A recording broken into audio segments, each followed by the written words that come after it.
Não é brincadeira a falta de responsabilidade do Bolsonaro, desse Pazuello, que é um canalha incompetente, os dois, na minha opinião, que deveriam ser caçados e presos, se fosse um país sério, pelo genocídio que estão promovendo. Ainda em novembro, o Bolsonaro desautorizou o ministro da Saúde, esse Palermo, que chama general da Ativa, inacreditável.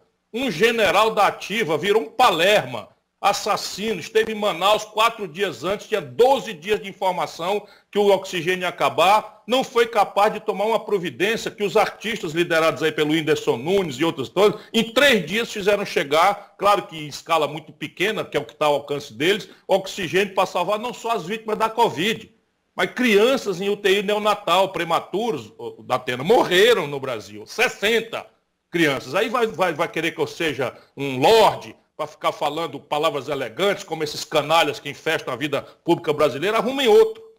Eu estou completamente indignado e acho que só cadeia e impeachment para resolver o problema desses canalhas que ainda governam o Brasil. A Procuradoria-Geral da República pediu hoje ao Supremo Tribunal Federal, por meio do Procurador-Geral Augusto Aras, a abertura de um inquérito, de uma investigação contra o ministro da Saúde, Eduardo Pazuello. Justamente por quê? Por causa do colapso da saúde em Manaus. Olha, o que o Procurador-Geral da República diz é que ele considera que tem que ter uma investigação formal, um aprofundamento das investigações para ver se houve ou não houve omissão por parte do ministro da Saúde, Eduardo Pazuello. Ele considera gravíssimos os fatos atribuídos, imputados ao ministro da Saúde. Por quê? O que ele está dizendo basicamente?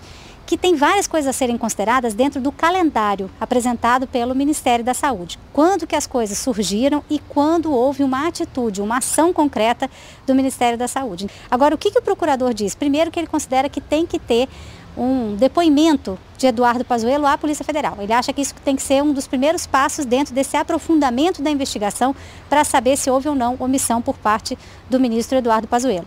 E aí ele lista algumas coisas. Por exemplo, o próprio Eduardo Pazuello, essa semana, numa coletiva lá no Palácio Planalto, ele disse, olha, eu só fui informado da situação no dia 8 de janeiro. O Ministério da Saúde apresentou essa documentação toda também. Então, no dia 8 de janeiro eu soube. Como que ele soube? Por meio de um e-mail que foi mandado pelo fabricante de oxigênio. A situação está complicada, tem que comprar mais, a demanda está muito alta, tem que comprar mais oxigênio.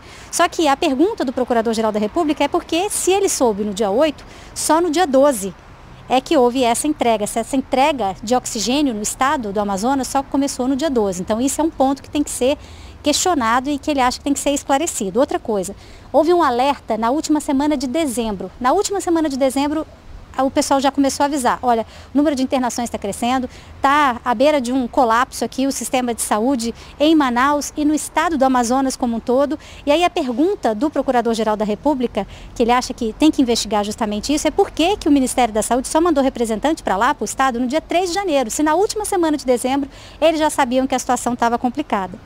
E outra coisa, o transporte de pacientes, quando eles perceberam que a situação ia chegar num ponto muito crítico, que a gente viu que aconteceu, né? Gente esperando na fila, gente morrendo por asfixia, por que o transporte de pacientes só começou no dia 15 de janeiro, se de fato vários leitos em vários locais foram oferecidos para receber esses pacientes diante da ausência de oxigênio ali no sistema de saúde do Amazonas. E tem um outro pedaço que diz o seguinte, uma possível intempestividade nas ações do ministro, que isso pode caracterizar omissão passível de responsabilização.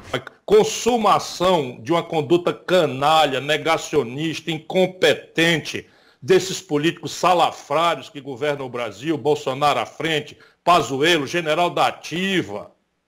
O Exército Brasileiro precisa botar a mão na cabeça.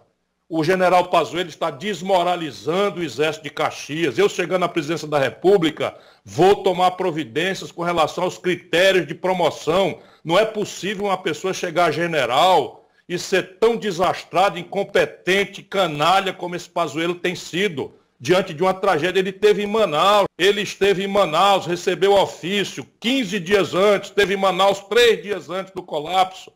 E ao invés de tratar do assunto, ele foi prescrever cloroquina, porque o Bolsonaro obrigou o Exército Brasileiro, o general Pujol é um homem honrado, comandante, pois cumpriu uma ordem arbitrária, ilegal, canalha, e comprou superfaturado 6 vezes o preço, toneladas de cloroquina. Esse Pazuello está deixando estragar milhões de testes que podiam ter prevenido e organizado o planejamento brasileiro, testes da Covid. Não é mais possível a gente aceitar, sabe, por educação política, que esse tipo de comportamento siga sendo tomado. O governo Bolsonaro e sua família estão cada vez mais no centro do furacão, que eles próprios construíram durante décadas. O ministro Gilmar Mendes, do Supremo Tribunal Federal, suspendeu hoje um julgamento no Tribunal de Justiça do Rio, que voltaria a discutir o foro para investigar o senador Flávio Bolsonaro no Republicanos, no caso das rachadinhas.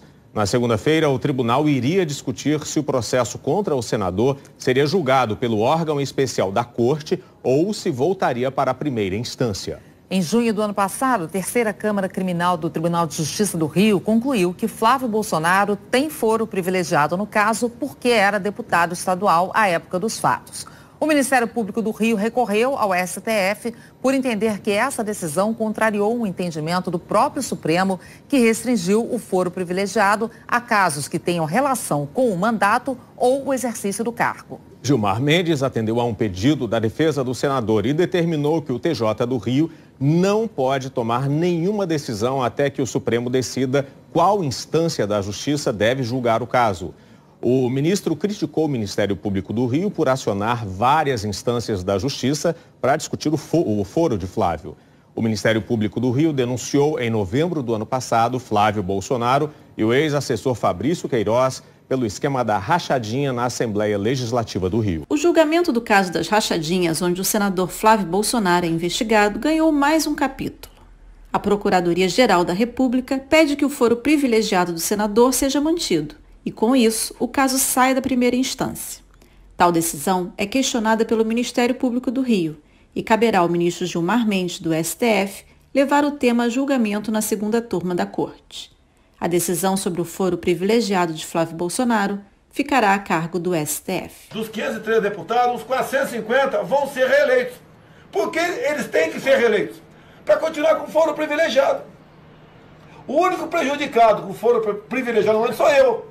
O prejudicado, que eu não quero essa porcaria de foro privilegiado. Eu sou o único deputado federal prejudicado com esse foro privilegiado. Em quase 2 anos de investigação, Flávio Bolsonaro tentou barrar pelo menos 10 vezes o trabalho dos promotores. Numa dessas ações, que ainda vai ser decidida pelo Supremo Tribunal Federal, Flávio conseguiu o direito a foro privilegiado.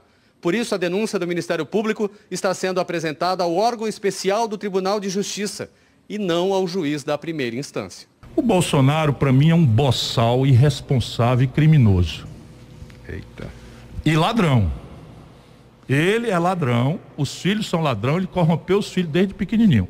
E eu estou dizendo aqui no Isaías Nicolau e ele não me processa. Eu fui deputado no mesmo tempo do Bolsonaro, o meu deputado federal, e lá a gente sabia que o Bolsonaro tinha 5 funcionários fantasma, uma delas era a filha desse Queiroz, que é um bandido que tem 10 mortes nas costas, esse Queiroz aí, né? Pois bem, a filha dele chama Natália, eu tenho todos os documentos, vivia no Rio de Janeiro, e assinava os recibos e o Bolsonaro estava o dinheiro no bolso. E ele ensinou isso para os filhos, agora estão denunciados. Então o Bolsonaro é uma tragédia. E agora está pirando e navegando na maionese. É um bandido perigoso, cuja máscara está caindo. E depois disso, tudo leva a crer que o Flávio Bolsonaro voltou a ser assessorado pelo seu ex-advogado Assef.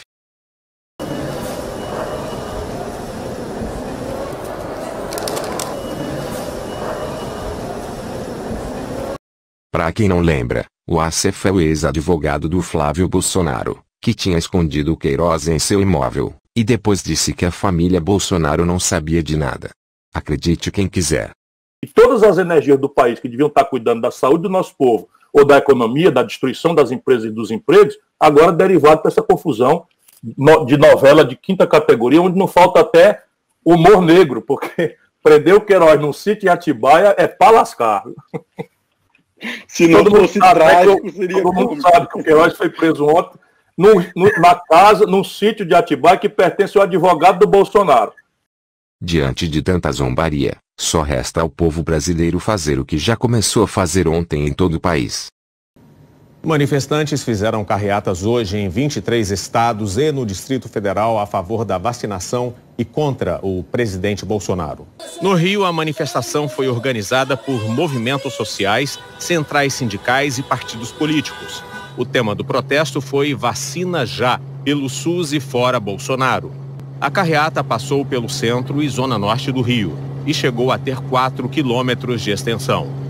Em Belém, a carreata foi convocada por centrais sindicais e percorreu ruas da área central da cidade. No Recife, o protesto começou perto da cidade de Olinda e passou por vários bairros até a orla da praia de Boa Viagem.